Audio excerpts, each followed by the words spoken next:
In releasing suppressed emotion, do you have any suggestions for initiating that process? I have tried some, but found myself getting either lost in the emotion or overwhelmed in direction. Yeah, it's um, probably one of the hardest things to master because, we're raised in a way where boys don't cry, and you gotta look good, you gotta look your best all the time. There's just no space to feel and to engage those feelings. Um, so, write in the chat, Zach, what is the last thing that you can remember that pissed you off?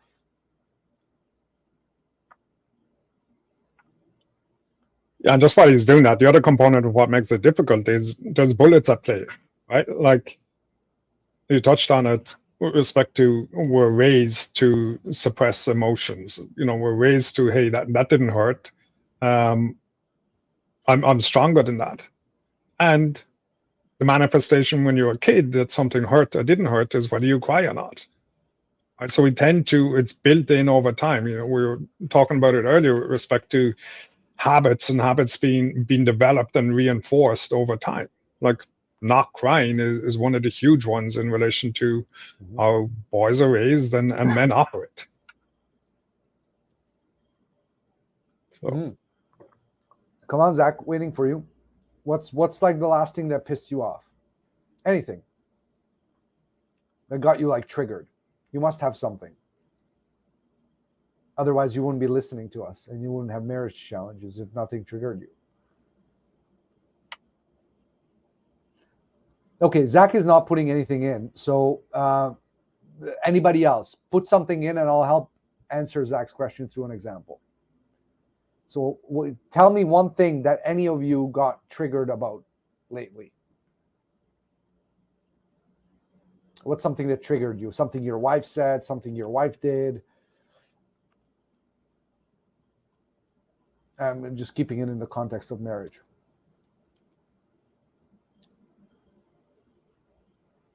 Nobody has anything that gotten them triggered? this is starting to piss me off. I'm kidding.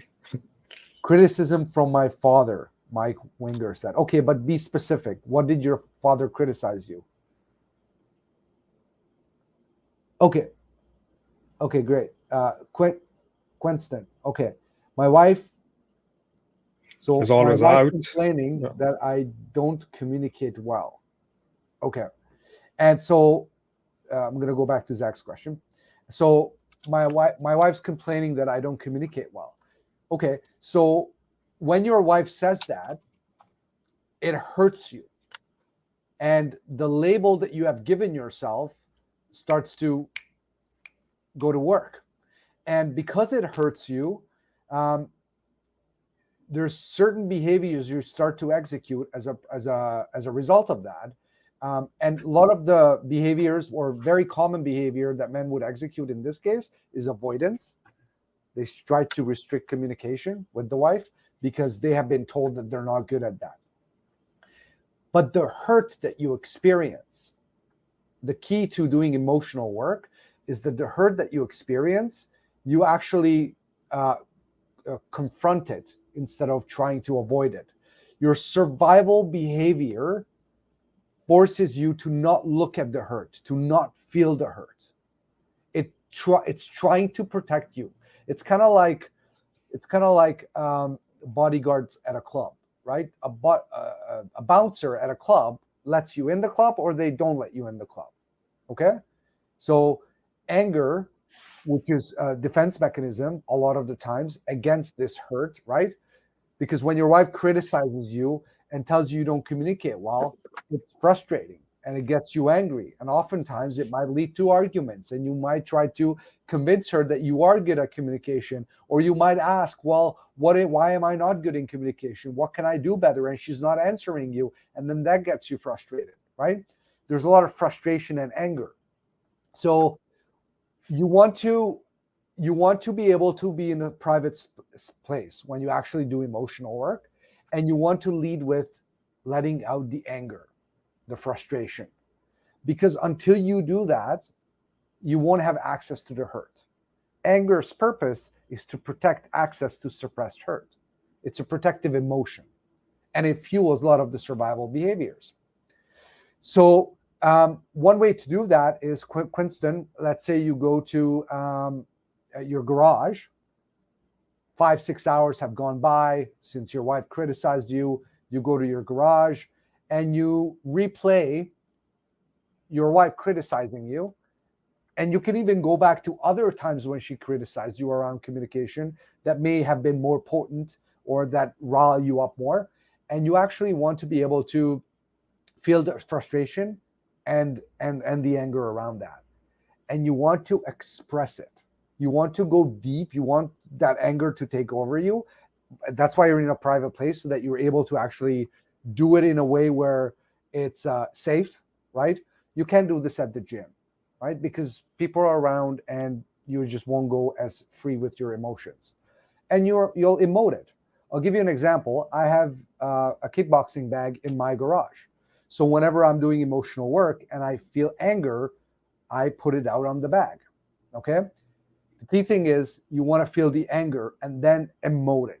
You don't just want to do the work on the bag thinking you'll get angry or that you'll let anger out. You want to sit with yourself and actually feel the anger and frustration that your wife may be causing, or colleagues at work may be causing, or whatever the reason is, your kids, that has you do the emotional work.